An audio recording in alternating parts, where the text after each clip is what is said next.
Já estamos ao vivo de novo, mais uma vez. Fazer o share aqui do nosso slide. Fazer o share de novo, voltando para o slide. Ok, vamos continuar.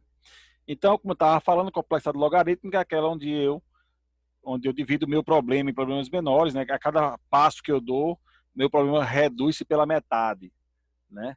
É o caso que eu falei da busca binária em uma árvore binária ordenada, certo?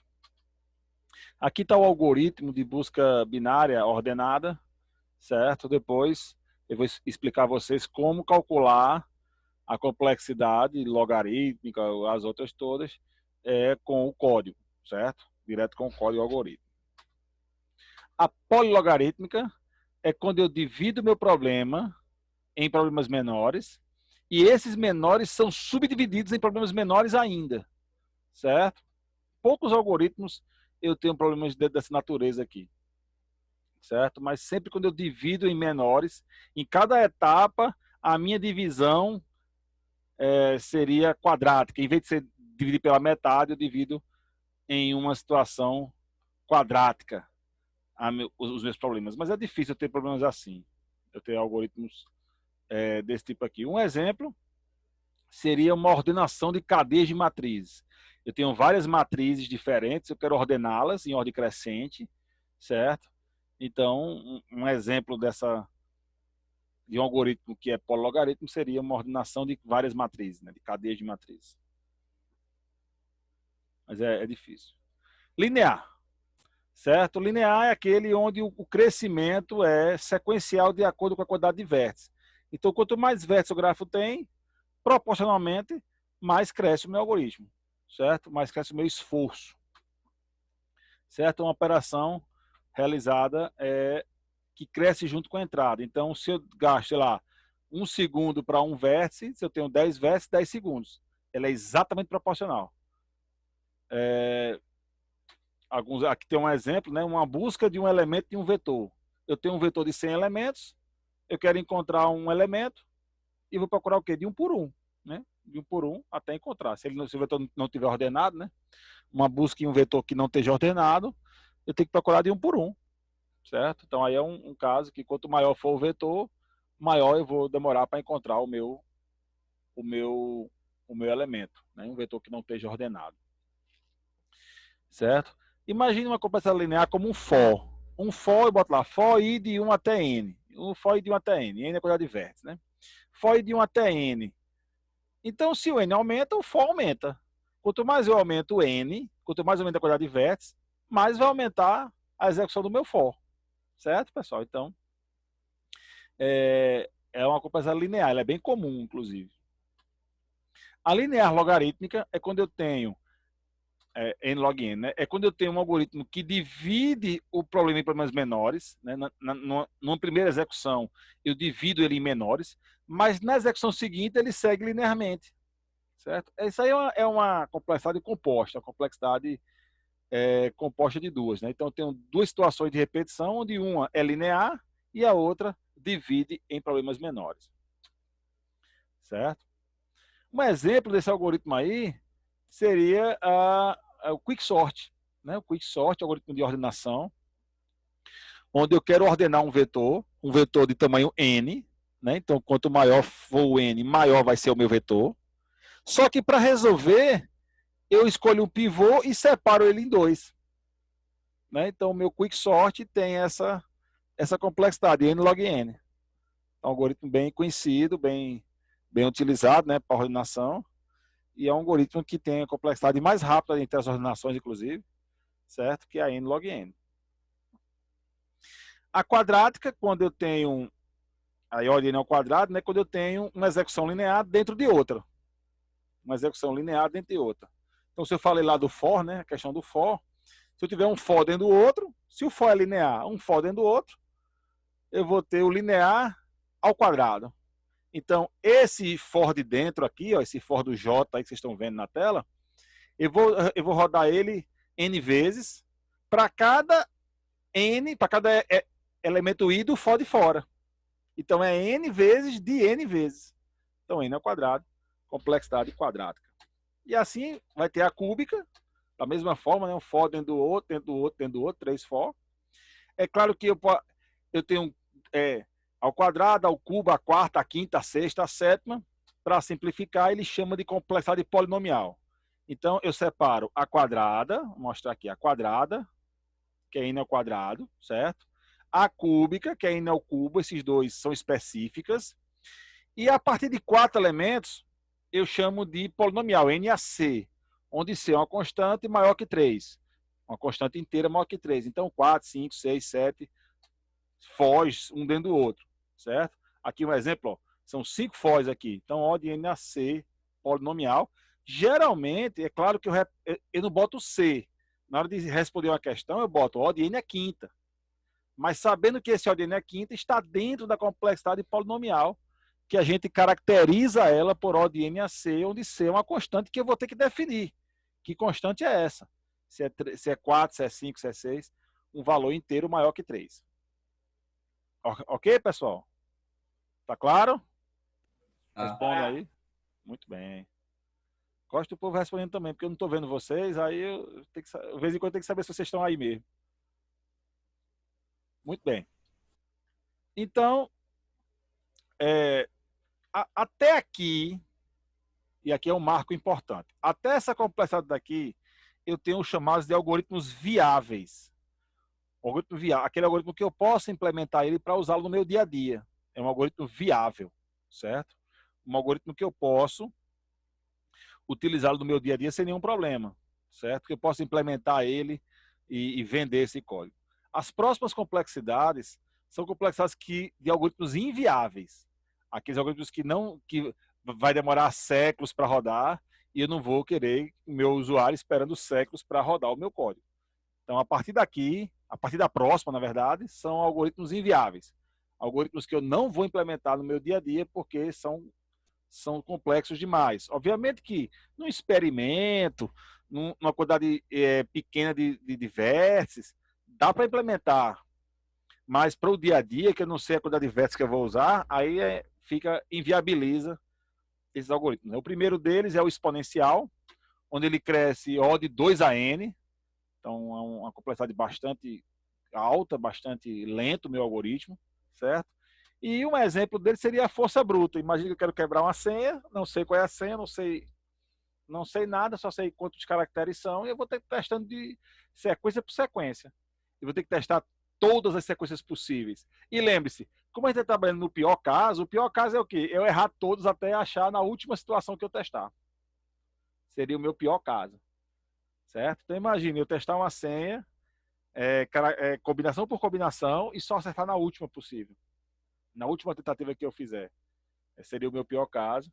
Então, realmente inviabiliza. Se eu tiver uma senha aí com 8, 9 caracteres, eu vou passar séculos aí testando, né? Se for testar manualmente, vou passar aí muito tempo testando e eu não vou conseguir fazê-lo, certo? A próxima complexidade, ele fala aí bem claramente, mas não são úteis sob o ponto de vista prático, ou seja, um algoritmo dessa complexidade eu não vou usá-lo no meu dia a dia. E a última complexidade, que é a fatorial, O de n fatorial, é aquela força bruta da força bruta. Eu vou quebrar, imagine que eu preciso quebrar 2 senhas. Na hora que eu quebrar a primeira, eu vou para a segunda. Se eu errar uma segunda, eu volto para a primeira. Certo? Então, é uma complexidade absurda, é impossível de ser trabalhada. Certo? Também não é útil do ponto de vista prático. Então, essa fatorial, voltei aqui. Essa fatorial é a mais pesada, né? Na nossa tabelinha, ela é a mais pesada, é aquela que mais complica a nossa vida no nosso dia a dia. Alguma pergunta sobre as classes, pessoal? Alguma pergunta, alguma dúvida? Respondam aí pelo chat ou pela voz mesmo. Não. Ok. Beleza. Professor, Ok. você vai mostrar como aplicar um exemplo desses? Ah, não. Vamos fazer vários exemplos. Vamos fazer. Por enquanto, não. Só dando a teoria. Daqui a pouco eu vou fazer de um por um. Vamos pegar um algoritmo qualquer e vamos calcular dele, para saber como é que eu encaixo ele em cada um deles. Vamos fazer essas atividades aí, certo? Primeiro eu estou dando a teoria, depois nós vamos fazer, com certeza. Tô full Ok? bugado aqui também. Hã? É. Eu acho que Gabriel tá full bugado aí que nem eu, hein? Bugado Entendi. como? Muita informação, né? E pouco exemplo. A pessoa Ah, fica meio. sim, não, é porque na verdade a gente tem que realmente ver a teoria primeiro, certo? Tem que explicar um bocado de coisa, para quando eu for começar a ver a prática, você já ter alguns conceitos na cabeça, né? Até recomendo para a próxima segunda-feira, próxima aula nossa, você antes da aula, dá uma leiturinha aqui na teoria, para quando eu for dar os exemplos, você já está Beleza. lembrando de algumas coisas aqui, mas isso aqui é importante, né? Não posso dar o exemplo aqui, e dando exemplo de um por um, porque um algoritmo não é só uma complexidade, né? Eu tenho que calcular linha a linha. Então tem uma linha que é linear, outra linha é fatorial, outra linha é a complexidade quadrática, aí eu vou juntar todas. Então tem que explicar tudinho para depois realmente a gente fazer os exemplos. Ok? Muito bom. Por enquanto só a teoria. Daqui a pouco nós vamos entrar na prática. Não sei se vai dar tempo de fazer hoje, mas qualquer coisa na próxima aula a gente vai detonar isso aí. Então, o que eu mostrei aqui foi as classes mais comuns, aquela que nós vamos trabalhar, certo? Mas eu posso ter várias mesclas, né, de complexidades. Nós vimos uma mescla, né, que é a linear logarítmica, né? Eu juntei uma linear com a logarítmica e tem essa classe linear logarítmica. Ela é uma classe bastante comum, por isso que ela está lá na lista, mas eu posso juntar qualquer uma delas. Eu posso dar quadrática logarítmica, ou quadrática polilogarítmica, ou uma polinomial logarítmica. Então posso ficar juntando elas aí, certo? Uma exponencial linear fatorial. Então posso fazer mesclas dela. O meu algoritmo vai ser linha a linha, então cada linha é uma cor diferente. E na hora que eu juntar tudo, vou ter uma mescla doida aí, certo? Então posso ter uma mescla qualquer aí das minhas complexidades, certo? Aqui tem um gráficozinho que fala do esforço, né? Um gráfico que fala do esforço de cada uma das complexidades. Perceba que quanto maior a complexidade, mais esforço, certo? Quanto mais para cima tiver apontando essa reta aí, pior. Para mim, a complexidade mais lenta ela vai ser.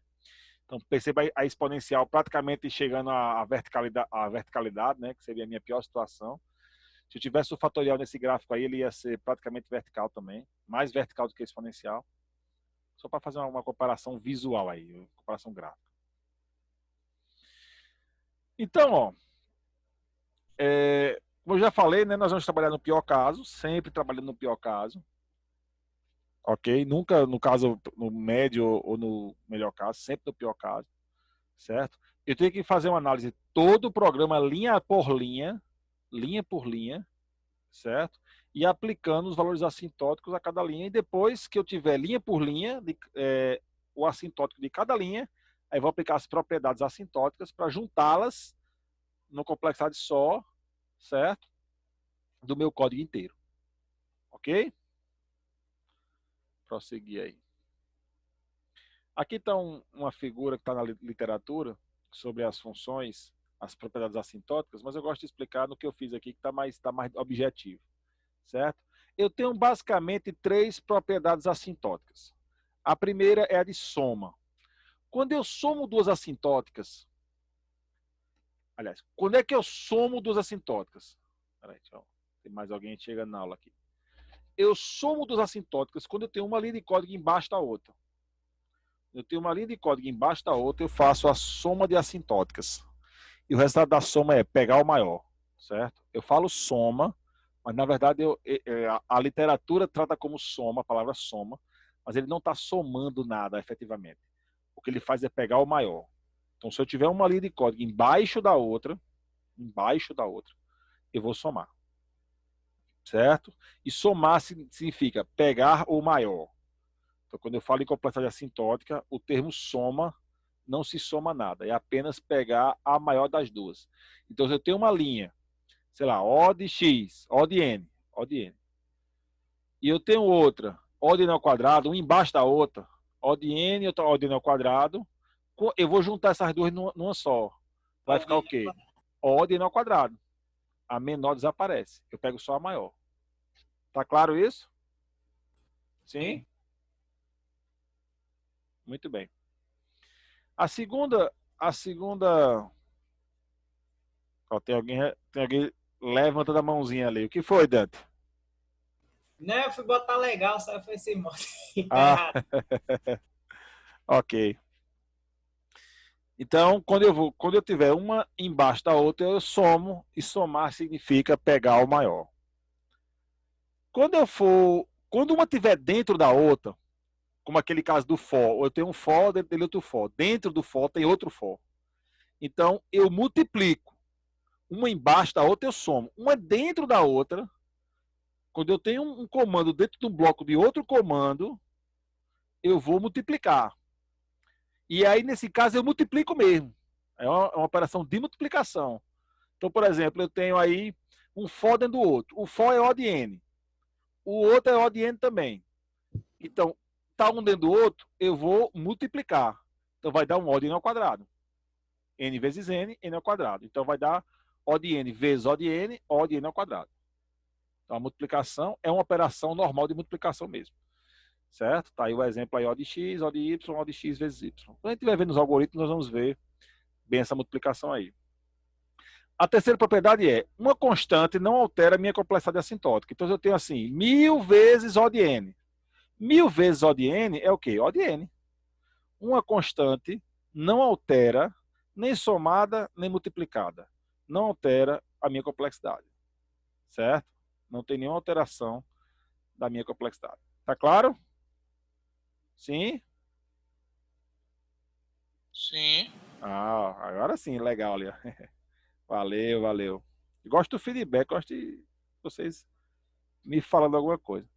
Ó, vamos aqui um exemplo. Alguns exemplos iniciais aqui, ó. Eu tenho esse código aí, certo? Eu quero calcular a complexidade assintótica dele. Tem que fazer linha a linha. Cada linha é uma complexidade. Eu não sei se vocês lembram, mas quando eu estava começando a falar das classes, alguém perguntou alguma coisa aí, eu falei o seguinte. As linhas que não são de repetição, nem de recursividade, é sempre O de 1, que é a complexidade constante, aquela primeira complexidade. Então, se você olhar para esse código aí, eu tenho atribuição, eu tenho várias atribuições, tenho dois ifs. Essas linhas todas são O de 1. Todas. A única que não é O de 1 nesse código todo é o while, que é, claro, uma estrutura de repetição. Certo? Todas as outras é O de 1. Então, quando você pega um algoritmo, você vai direto no que for repetição ou recursividade. O resto é O de 1 sempre. Não tem exceção para isso. Sempre é O de 1. Quando eu tenho um while, aí vamos falar agora do while. Eu tenho que fazer uma análise. Como é que esse while está crescendo? Aí, primeira coisa, quais são as variáveis que influenciam o while? Eu tenho, nesse caso desse while aí, eu tenho 3 variáveis que influenciam diretamente o while, que é a variável i, a variável lista tamanho e a variável achou. Como é que eu sei as variáveis que estão influenciando o while? São aquelas que estão na mesma linha do while. As variáveis que estão na condição do while. Então, quais são as condições do while? Eu tenho um aí que fala i menor ou igual ao tamanho da lista, e outra not achou. São as condições do while. Então, eu tenho 3 variáveis, a variável i, a variável lista tamanho e a variável not achou. Beleza. Dentro do while eu tenho 3 linhas de código. Tenho um incremento, esse incre-i, que é, na verdade, i igual a i mais 1. Eu posso até alterar aqui para ficar mais visível. Deixa eu... Eita. Fui mudar aqui, o share saiu. Deixa eu alterar aqui, eu vou trazer o share de volta. Espera aí, cadê meu... Esqueci que quando eu tenho que... Quando eu tiro ali, ele sai do share. Deixa eu mudar aqui. Vixe. E recebe e mais um. Ok.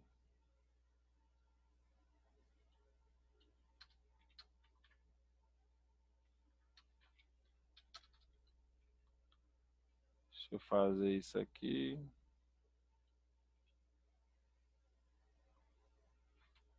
Muito bem. Deixa eu voltar o meu share aqui. Screen sharing. Ok. Beleza, voltamos. Então, eu tenho 3 variáveis, certo? Eu alterei ali a linha de código do incremento só para deixar ela mais visível, porque ele realmente estava fazendo isso aí. Então, ó, eu pergunto o seguinte, dentro do while, das 3 variáveis que eu tenho como parâmetro do while, quais são as que alteram dentro do código? Ó, o i altera, sim, o i altera, é uma soma. O tamanho de lista não se altera, certo? O tamanho da lista não se altera, o if tá só, é uma comparação, então não há alteração no tamanho da lista, o tamanho da lista é sempre o mesmo. E o achou se altera, né? Ele recebe verdadeiro em alguma condição. Eu só vou olhar para as variáveis que se alteram dentro do while. A que não se altera não me interessa. No caso do achou, ele é uma variável booleana. Variáveis booleanas diretamente não influenciam o meu código, certo? Não influenciam. Então só me restou o i, para fazer uma análise do i. Dentro do while, o i está somando. Cada vez que ele rodar um while, cresce 1, cresce 1, cresce 1. Então, esse i ele é uma soma. Sempre que eu tiver uma soma, a estrutura de repetição, que é controlada por uma soma, é uma estrutura linear, certo? Atenção aí. Toda estrutura de repetição que é controlada por soma ou multiplicação, ou subtração também, subtração, soma e multiplicação, são estruturas lineares, ok? Ou seja, O de N. Então, eu vou botar aqui, ó, linha por linha. Essas duas primeiras aí, ó, O de 1. Depois eu tenho o while, que eu acabei de explicar por que é O de N. Né? Eu analisei as variáveis do while. Quais as variáveis que se alteram dentro do while, dentro do bloco do while, que são essas 3 linhas de código aí. E como a única que é relevante, que é o i, é um incremento de mais, de soma, então o while é O de N. As outras linhas todas O de 1, certo? Aí eu vou aplicar as propriedades, certo? O que tiver dentro do while eu multiplico. Então, O de 1 vezes N. 1 vezes N é N. E o que tiver dentro, embaixo do while ou em cima do while, eu vou somar. O de 1 mais O de N, soma, a gente sabe, pega o maior. Então, O de 1 mais O de N fica O de N. Então, no final da história, esse código inteiro, ele é O de N. Tá claro, pessoal? Alguma pergunta? Professor, só uma pergunta. Diga aí. Com relação à complexidade do código, sempre que for, a complexidade vai ser a maior complexidade possível, no caso. Exato. Ok. Sempre a maior possível, aplicando as propriedades. Ok? Ok. Mais perguntas aí, pessoal? Não? A situação sempre pode variar de acordo com o que for colocado. Por exemplo, no caso do while. Aqui foi linear, mas poderia ser uma das outras opções, no caso. Sim, claro, claro. Depende de como a variável que controla o while está se portando. Certo? Podia ser qualquer outra. O for é que é sempre O de N. O for não tem controle de variável, é sempre O de N. Mas o while, ele pode ser qualquer uma daquelas lá. Desde da variável logarítmica até a exponencial. O while pode ser qualquer um deles. Mas tipo assim, Tenaro, eu só não entendi essa parte no caso, a variável de controle pode influenciar no aumento da complexidade do while? Sim, sim. O que é uma variável de controle? É a variável que está na condição do while. Seria as variáveis de controle do while, certo? No caso, o i, lista tamanho e achou, certo? A forma com que essas variáveis se processam dentro do while vai influenciar na complexidade do while. Então, se esse i, em vez de somando, estivesse dividindo, ele não seria linear, certo? Se fosse uma divisão em vez de uma soma, ele não seria linear. Se esse i tivesse dentro de uma recursividade, ele não seria linear. Então, esse while vai me dar de acordo com as variáveis de controle dele. Eu preciso conhecer o que as variáveis estão fazendo dentro do while para eu poder calcular esse while. Nesse caso, o i está somando, então soma é linear. Nós vamos ver outros casos que eu vou ter o while e esse while não vai ser linear. Ele vai ser outras coisas. Tá claro isso? Entendido. Beleza. Vamos ver os exemplos, né? Com os exemplos a gente vai se aperfeiçoando mais nisso aí. Ok. Exemplo 2. Nesse exemplo 2 aí eu tenho 2 repetições. Eu só vou olhar as repetições. Eu não tenho nenhuma recursividade, certo? Eu só vou olhar recursividade e repetições. Nesse caso aí eu só tenho 2 repetições. Eu tenho um while e tenho um for, certo? Perceba o seguinte, esse for não está dentro do while. Ele está dentro do if, do else do if, mas o if não está dentro do while. Então, eu vou calcular o do while, vou calcular o do for e vou somar os dois. Somar significa pegar o maior entre os dois, certo? O do for, eu já sei, o for ele é linear, o for é linear. Sempre o for é linear. Então, não me preocupo com o for. Eu vou me preocupar, 40 minutos aí, ó. Daqui a pouco a gente vai terminar a aula também, porque já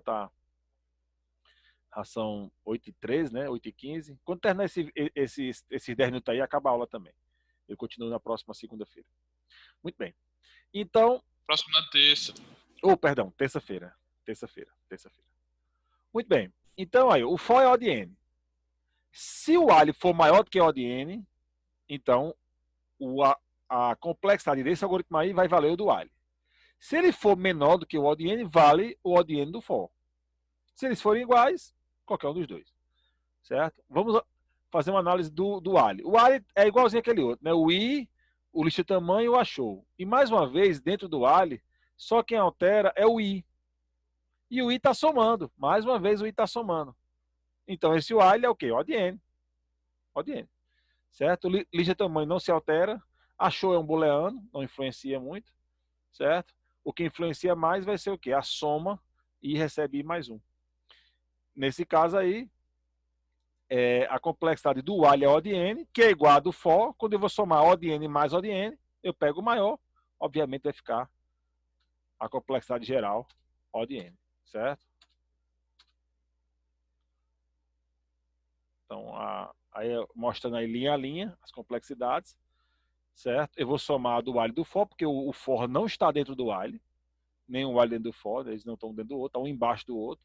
Então eu somo, quando eu somo eu pego o maior entre O de N e ele mesmo, O de N. Tá claro, pessoal? Alguma perguntinha aí? Assim, Fernando, essa questão esclareceu bastante. Beleza. Pode responder pelo chat também, o chat também é legal.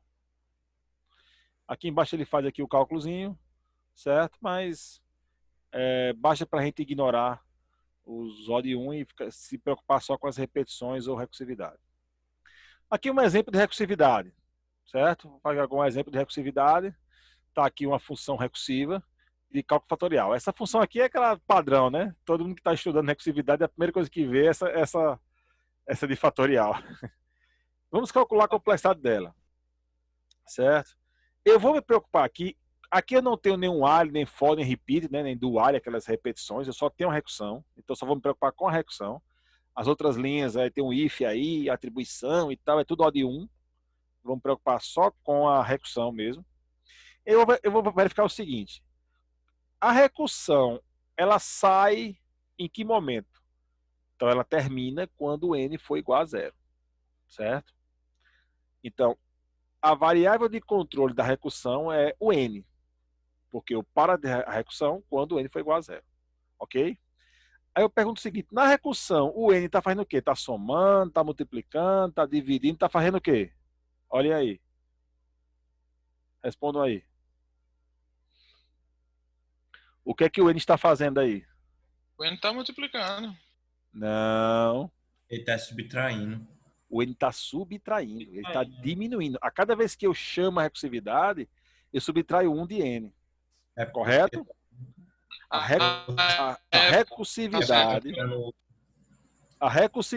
está subtraindo 1 de n a cada passo da recursão, correto? Correto. Muito bem. Subtração, eu já falei aqui, né? Soma, subtração e multiplicação significa uma complexidade linear, O de n.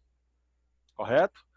Então, se nesse código só tem esse fatorial aí, que é uma recursividade, e essa recursividade, a variável de controle dela, que é o n, como é que eu sei quem é a variável de controle? É aquela que encerra a recursividade. Aquela que faz ela parar, que nesse caso é o n igual a 0. É o n, a variável n ser igual a 0. Então, como é que o N está se processando na recursividade? Subtraindo de 1. A cada chamada recursiva, eu subtraio o N de 1. Portanto, esse algoritmo todo, ele é O de N, ele é linear. Ok, pessoal? Certo. Beleza. Legal, o pessoal tá dando legal ali, ó. Certo? Aqui nesses slides eu estou mostrando a progressão dele, né, do fatorial, certo? Só mostrando a progressão. Vamos um pouquinho mais de teoria aqui, certo? Depois eu faço mais exemplos. Vou fazer exemplos de todas as complexidades ainda lá, certo? Por enquanto, vamos ver mais um pouquinho de teoria. Na próxima aula, terça-feira, a gente vai ver vários exemplos. Então, ó, quando é que o meu problema está resolvido? Existe um elemento na complexidade que é o limite superior e limite inferior, certo? O limite inferior seria o mais rápido possível. O mais rápido possível é o limite inferior. Por exemplo, certo? Um algoritmo para fazer uma busca numa matriz, certo? O que seria o limite inferior para buscar um elemento da matriz? Seria O de n ao quadrado. Por quê? Porque para buscar uma matriz eu tenho que ter pelo menos 2 fors. O for para ler as linhas e o for das colunas. Como o for é sempre linear, O de n, n vezes n, né, um for dentro do outro, vai ser n ao quadrado. Então, qualquer operação com matriz, qualquer operação que trate de matriz, o limite inferior é sempre O de n ao quadrado. O limite superior é o limite atual. O algoritmo mais rápido que existe hoje, qual é a complexidade dele? É o limite superior. É a complexidade do algoritmo atualmente mais rápido possível. Certo? Se o meu limite superior for igual ao meu limite inferior, significa que o meu mais rápido atualmente é o mais rápido possível. Isso quer dizer que meu problema está fechado, ou seja, não tem como eu encontrar um algoritmo mais rápido para resolver aquele problema. Certo?